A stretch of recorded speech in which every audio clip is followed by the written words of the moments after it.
Brazil, a land full of surprises and unique traditions. Brazil is a country that's widely known for its legendary football, colorful festivals, and stunning landscapes that stretch from the Amazon to its endless beaches. But if you think that's all Brazil has to offer, you're in for a treat. Beyond the lively streets of Rio's carnival lies a world filled with fascinating and unique customs that you might not expect. Brazil is like a giant cultural puzzle, with each region offering its own piece of history, tradition, and even some quirky rules that will leave you scratching your head in wonder. So, buckle up as we take a deep dive into the hidden sides of Brazil, a place where ancient traditions meet modern life in the most surprising ways. Noiva do Cordeiro, the women's town you've never heard about. Let me tell you about Noiva do Cordeiro, a town unlike any other. Located about 90 kilometers from Belo Horizonte in southeastern Brazil, it's not just the landscape that makes this place special. It's the people. Or more specifically, the women. Yep, you heard that right. This town is run almost entirely by women, and they make up more than 90% of its 600 residents. And guess what? Out of those, about 300 are single women of working age. But what's even more impressive is how they've built a thriving community where women take the lead in everything, from farming to construction, even religious practices. The story behind this female-led town is equally fascinating. It all began in the late 1800s when a woman named Maria Senhorinha de Lima was cast out of her community for adultery and excommunicated by the church. But instead of backing down, she laid the foundation for a society based on equality, cooperation, and female empowerment. Over time, her descendants carried on her legacy, creating what we see today, a community where women don't just survive, they thrive. While this may sound like a feminist utopia, the women of Noiva do Cordeiro are open to male companionship, and some have even extended invitations to single men to join their town. But there's a catch. These men must be ready to embrace true equality, meaning they'll have to share responsibilities like cooking, cleaning, and raising children. It's not just about finding a husband. It's about creating real partnerships based on fairness. Now, could you see yourself living in a town like this? Let us know in the comments. The intriguing world of Brazil's clothing-optional beaches. You might think that Brazil's strict public decency laws would clash with its famous clothing-optional beaches. But guess what? It's all part of the country's unique social fabric. Brazil is home to 8 official nude beaches, spread across 5 different states, including well-known places like Rio de Janeiro, Paraíba, and Santa Catarina. One of the most popular of these is Praia do Pinho in Santa Catarina, which proudly became the first naturist beach in Brazil back in 1991. At these beaches, the philosophy is simple: respect for the human body and nature. While it might be a bit of a culture shock for tourists, Brazilians see these spaces as a natural expression of freedom. But don't get the wrong idea. These beaches are far from being anything goes. There are strict rules, especially around privacy. For instance, snapping photos or recording videos without permission? A huge no-no. It's all about embracing freedom while respecting others. And it's not just beaches. This balance between strict social rules and spaces of liberation reflects something deeper about Brazilian culture. There's this unique harmony between conservatism and openness, where opposite values aren't just tolerated, they're celebrated. It's one of the things that makes Brazil so fascinating. Brazil's dance culture: samba, forró, and capoeira. When you think of Brazil, it's hard not to picture people dancing in the streets, especially during Carnival. At the heart of all that energy is samba, one of Brazil's most iconic dance styles. Known for its fast-paced rhythm and captivating moves, samba captures the essence of Brazil: joyful, vibrant, and full of life. It has roots in African rhythms brought to Brazil by enslaved Africans, and over the years, it's evolved into a cultural expression that mixes music, movement, and storytelling. But samba isn't the only dance Brazilians are known for. Forró is another favorite, especially in the northeastern part of the country. Its lively, romantic beats, played on instruments like the accordion, the zabumba, a type of drum, and the triangle, make it the soundtrack of rural festivals, especially during Festa Junina, a traditional June celebration filled with rustic customs and fun outfits. The upbeat tempo of foro gets everyone on their feet, dancing and celebrating community spirit, love, and joy. And let's not forget capoeira, the dance that's also a martial art. Developed by African slaves, capoeira was originally a form of self-defense disguised as a dance so that slave masters wouldn't notice. Today, capoeira is a world-renowned art form, known for its fluid acrobatic moves and rhythmic call and response music. In Brazil, dance is so much more than just something to watch. It's a way of life. Whether it's samba in the streets of Rio, foro in the towns of the Northeast, or capoeira on the beaches, dance is woven into the very fabric of Brazilian culture. It's how people celebrate life, express their history, and connect with one another. Now that's something worth dancing about.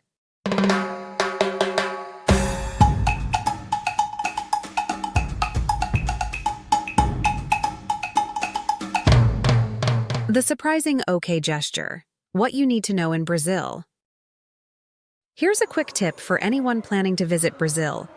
Beware of the OK hand gesture. While many of us use this gesture to mean everything's good or I agree, in Brazil, it's a completely different story. Believe it or not, this seemingly innocent sign is actually quite offensive here. It's like giving someone the middle finger. This misunderstanding has caught many travelers off guard, and perhaps the most famous example happened back in 1958. U.S. Vice President Richard Nixon visited Brazil and, unaware of the local meaning, flashed the OK sign during a public event. You can probably guess how that went down. Immediate outrage. The incident made headlines, showing just how important it is to understand cultural nuances when you're in a new country. Brazil is a place known for its friendly and welcoming people, but even small gestures like this one can lead to big misunderstandings. So, when you're in Brazil, remember, not all gestures mean the same thing everywhere. Keep those hands in check and you'll avoid any awkward moments. The sacred head? Why you shouldn't touch it in Brazil. Even though Brazilians are known for their warm and affectionate nature, with hugs, kisses, and friendly touches being a part of everyday life, there's one thing you should absolutely never do. Touch someone's head without permission. In Brazilian culture, especially among Afro-Brazilian and indigenous communities, the head is considered sacred. It's believed to be the home of a person's spirit or soul, so messing with it is seen as a major violation of personal space and even spiritual well-being. This belief comes from Afro-Brazilian religions like Candomblé and Umbanda, where the head is considered the most spiritually important part of the body, often linked to a person's protective deity or orixa. The head plays a huge role in rituals, and that respect carries over into daily life. So, even though Brazilians are super friendly, you'll want to steer clear of touching anyone's head, whether in a casual setting or even during a friendly conversation. In Brazil, respecting boundaries isn't just about politeness. It's deeply tied to cultural and spiritual beliefs. So, next time you're there, just remember to keep your hands off people's heads unless you're invited. It's a small gesture that shows a lot of respect. Brazilian food etiquette, rules of respect at the table. Food is a big deal in Brazil, and with it comes a few dining rules that might surprise you. In many countries, picking up a slice of pizza or a sandwich with your hands is totally normal, right? Well, not so much in Brazil, especially in formal settings. Here, it's actually considered a bit rude to eat with your hands, even for foods we'd normally think of as finger foods. Instead, Brazilians prefer to use utensils, with the fork in the left hand and the knife in the right. This tradition comes from European influences, where table manners are seen as a sign of respect for the meal and the host. But it's not just about how you eat, it's about how you react to the food. In Brazil, food is treated with a lot of respect, so making a face or commenting negatively on a dish, that's a big no-no.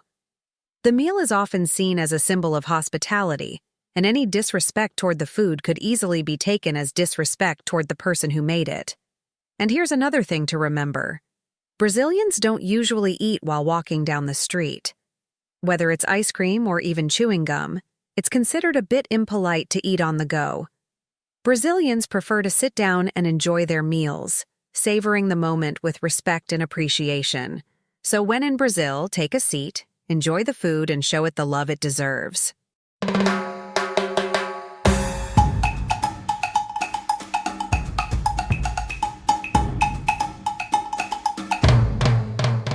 Whistling at night, a curious Brazilian superstition.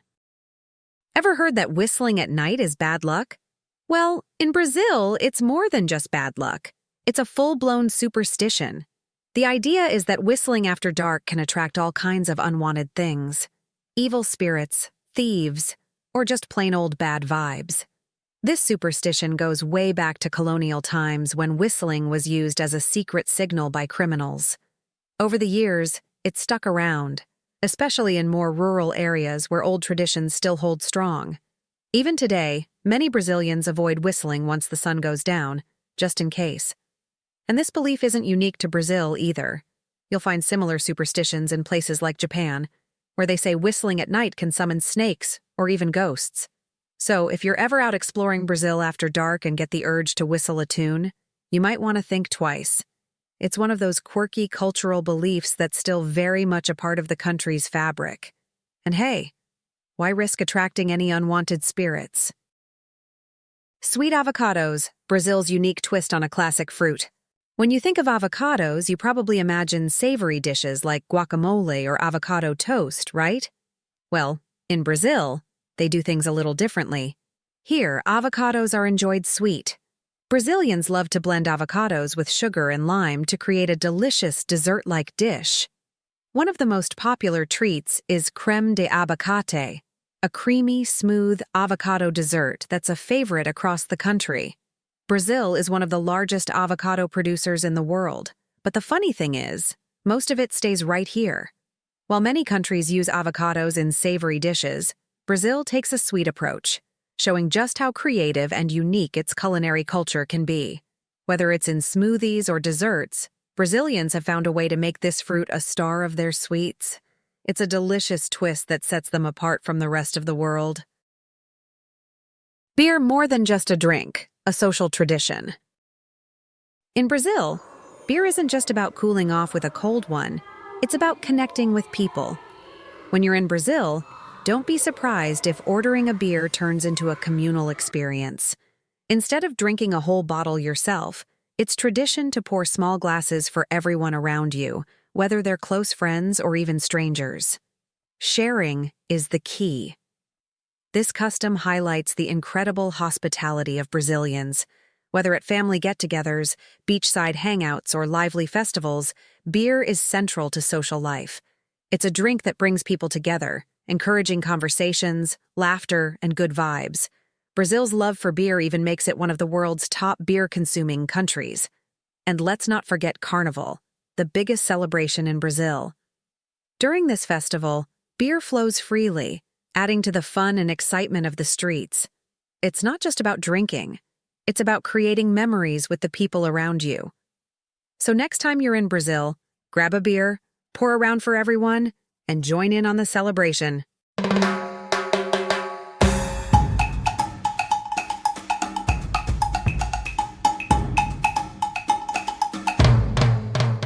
Pointing with your feet, a cultural no-no in Brazil. In many places around the world, pointing with your fingers is pretty normal. But in Brazil, pointing with your feet? That's a huge no-no. Here, the feet are considered the dirtiest part of the body, and using them to gesture at someone or something is seen as really disrespectful. This isn't just unique to Brazil either. Other cultures, especially in Southeast Asia, share the same belief. The idea behind this comes from the cultural norms around cleanliness and respect.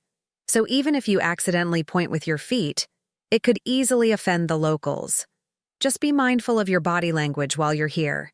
It's a small but important detail to remember. Snake Island, Brazil's deadliest destination. Just off the coast of Sao Paulo lies Ilha da Queimada Grande, better known as Snake Island. And trust me, it's not a place you want to visit. This remote island is home to thousands of golden lancehead vipers, some of the deadliest snakes in the world. With an average of 5 snakes per square meter, this island is so dangerous that it's completely off limits to the public. Only a handful of researchers and Navy personnel are allowed to visit, and even then, they have to be extremely cautious. These vipers' venom is incredibly potent. If bitten, the venom can cause rapid tissue damage, organ failure, and even death if not treated right away. According to local legends, the island's last human residents were a lighthouse keeper and his family, who tragically lost their lives to the snakes in the early 1900s. Since then, the Brazilian government has tightly restricted access to Snake Island to protect both visitors and the fragile ecosystem. The power of colors, why black and purple are reserved in Brazil. In Brazil, colors carry a lot of meaning, especially when it comes to black and purple. While in many parts of the world, black is considered sleek and elegant, and purple symbolizes royalty, that's not the case here. In Brazil, black and purple are strongly associated with mourning and death. These colors are mostly seen at funerals or somber events, and wearing them casually, especially at celebrations or festivals, can really stand out, and not in a good way. So if you're visiting Brazil during one of its many vibrant festivals, like Carnival, it's best to embrace the country's love for bold, bright colors. Red, yellow, and green are especially popular, representing joy, warmth, and the lively spirit of Brazilian culture. During Carnival, these vibrant hues flood the streets, reflecting the energy and passion that Brazil is so famous for. If you enjoyed learning about Brazil's unique customs and colorful traditions, be sure to give this video a thumbs up and subscribe to our channel. Your support helps us continue bringing you exciting and informative content. Drop a comment below. What surprised you the most about Brazil? And stay tuned for more cultural adventures from around the world.